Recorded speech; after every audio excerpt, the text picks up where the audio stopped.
Bapak Ibu sebelum mulai pembelajaran pada siang hari ini, mari kita berdoa terlebih dahulu. Berdoa mulai, berdoa selesai. Oke, pada siang hari ini kita akan mempelajari materi tentang surat kendaraan bermotor, termasuk ke dalam materinya. Nah, di dalam surat-surat kendaraan bermotor, di setiap kendaraan bermotor itu sudah pasti punya yang namanya BPKB. Apa sih itu BPKB? BPKB adalah buku pemilik kendaraan bermotor. Nah, kenapa harus ada BPKB? Karena BPKB adalah surat bukti kepemilikan kendaraan bermotor. Jadi untuk buktinya, itu langsung misal itu motor saya yang dicuri. Nah, terus mau buktinya gimana? Dengan BPKB. Oke, nah secara bersamaan dengan pendaftaran BPKB yang diterbitkan adalah STNK dan BPKB. STNK itu adalah surat tanda nomor kendaraan. Untuk BPKB adalah tanda nomor kendaraan. Oke, next. Untuk surat nomor kendaraan atau STNK adalah tanda bukti pendaftaran dan pengesahan suatu kendaraan bermotor berdasarkan identitas dan kepemilikannya yang tercatat di Indonesia. Jadi STNK ini yang seperti itu hanya berfungsi di Indonesia saja. Terus bisa bisa, tapi tidak bisa untuk membayar pajak dari luar, harus di Indonesia. Oke. Nah, mengapa kita perlu membawa surat kendaraan? Apa? Karena pengemudi adalah orang yang mengemudikan kendaraan dan telah memiliki SIM. Jadi kalau misal belum punya SIM gimana? Belum punya SIM, jadi tidak boleh mengemudikan kendaraan bermotor. Karena apa? SIM itu adalah surat izinnya. Terus begitu pun dengan STNK. STNK kenapa harus dibuat? Karena bukti legitimasi operasional kendaraan di jalan. Jadi buktinya. Oke. Lanjut. Nah, untuk membawa surat-surat kendaraan bermotor di jalan raya itu sudah tertuang dalam Undang-Undang Nomor 22 Tahun 2009 tentang lalu lintas dan angkutan jalan. Jadi di pasal berapa? Ada di pasal 106 ayat 5 yang berbunyi, pada saat diadakan pemeriksaan kendaraan bermotor di jalan, setiap orang yang mengemudikan kendaraan bermotor wajib menunjukkan satu surat kendaraan bermotor atau STNK, surat tanda nomor kendaraan bermotor. Nah, misal kok motornya baru, tidak punya STNK, belum terbit STNK-nya, itu harus menunjukkan surat tanda coba kendaraan bermotor. Di setiap ketika membeli motor baru itu sudah pasti ada surat tanda coba kendaraan bermotor. Oke, terus yang kedua itu adalah surat izin mengemudi. Kalau misalnya tidak punya mengemudi dan seperti yang tadi itu tidak diperbolehkan untuk mengemudikan kendaraan bermotor. Terus untuk yang ketiga adalah bukti lulus uji berkala. Tahu ya, kalau kita caranya itu adalah KIR, kita harus menyatakan kalau kita menggunakan mobil angkutan barang. Kalau mobil penumpang kita tidak perlu menggunakan atau menyatakan KIR atau uji berkala. Terus untuk tanda bukti yang lain itu adalah tanda yang bisa kalau STNK-nya penampilan. Nah, surat tilangnya itu sudah disertakan ketika ada pemeriksaan kendaraan bermotor di jalan. Oke. Nah, ini adalah bentuk dari surat kendaraan bermotor yang ada di Indonesia. Yang biasanya warna hijau itu adalah STNK-nya. Kalau yang warnanya kuning itu adalah bukti pembayaran pajaknya. Jadi sudah bayar pajak apa belum? Itu sudah tertera di sini. Oke. Nah, di sini ada identitas kendaraan tersebut. Maksudnya identitas itu gimana? Identitas ini adalah yang tersebut atau tertera di dalam STNK.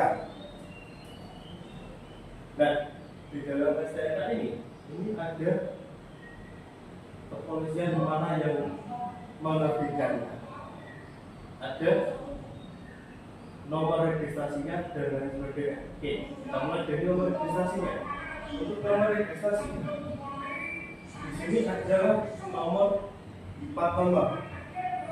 Nah, terus untuk nama pemilik itu adalah pemilik tangan pertamanya.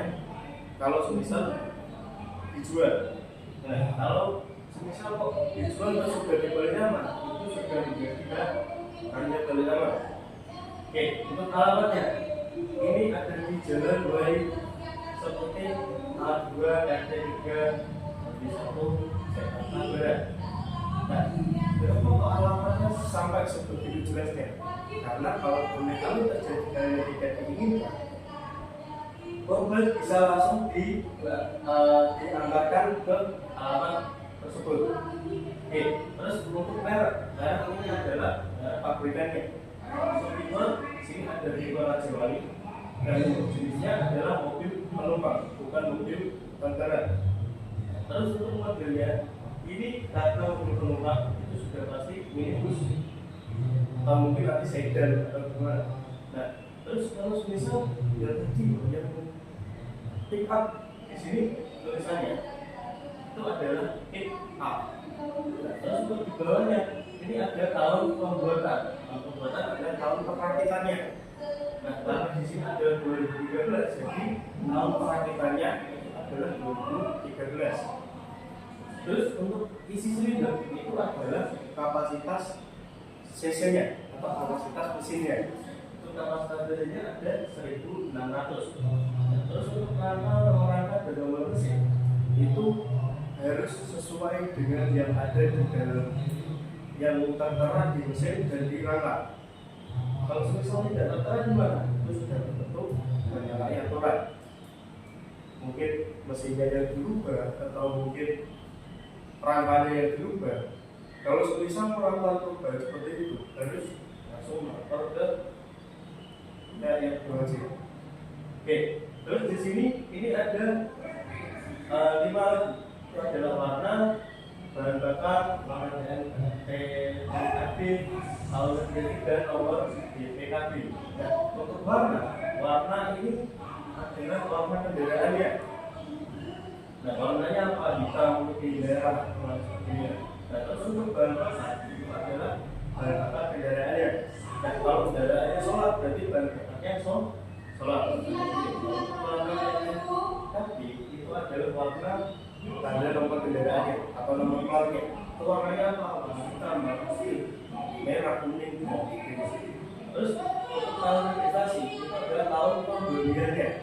Jadi kalau di sini tahun 2013, misal dibelinya tahun 2014. Nah, di sini tulisannya juga 2014. Terus nomor BPKB adalah nomor yang tertera nanti di BPKB-nya. Oke, kita lanjut. Nah, kita masuk ke dalam bukti pajaknya. Nah, di dalam bukti pajak itu di sebelah kanan itu ada tabel. Nah, tabel itu mencakup apa? Mencakup biaya balik nama, belanja yang pajaknya, sumbangan wajib, penerimaan negara, ataupun motivasi keluar. Nah, untuk BPKB, biaya balik nama, kalau semisal kendaraan itu punya sendiri dan tidak dibalik nama, dia akan dikosongi atau di XX. Nah, terus kalau untuk BPKB dalam pajak ya harus dibayar para si pajak. Jadi yang harus dibayar itu berapa? Sini ada tertera, ada pokok, saksi admin dan jumlah. Untuk pokok itu adalah jumlah aslinya, harga aslinya. Nah, terus untuk sanksi itu adalah misal kita bayar pajaknya sebenarnya bulan 1, terus dibayarnya bulan 3. Nah, itu ada dendanya. Dendanya itu tertera di sini. Kalau di sanksi adminnya ini tidak ada, itu berarti kita tidak melakukan denda. Terus untuk jumlah dijumlahkan total semuanya Terus untuk SWDKLLC adalah sumbangan wajib dana kecelakaan lalu lintas. Nah, maksudnya sumbangan wajib itu gimana? Itu termasuk asuransi. Kalau misal terkena kecelakaan itu ada asuransinya. Oke, terus PNBP, STN atau PNKB.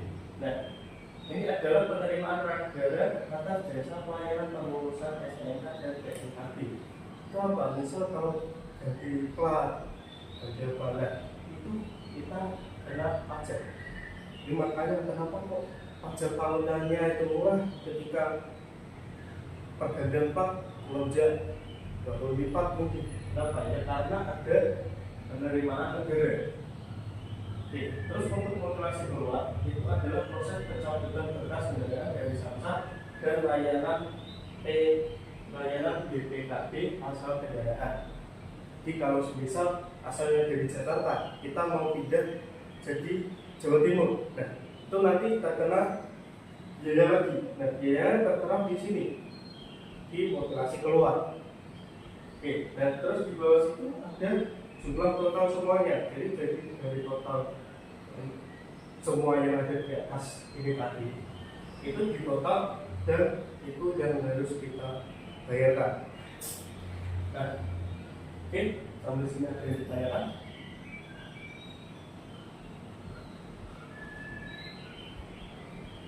Oke, kalau semisal tidak ada, saya akhiri sampai di sini. Sebelum mengakhiri pelajaran, oke, kalau semisal tidak ada yang ditanyakan, sebelum mengakhiri pelajaran pada siang hari ini, mari kita berdoa terlebih dahulu. Berdoa mulai, doa selesai.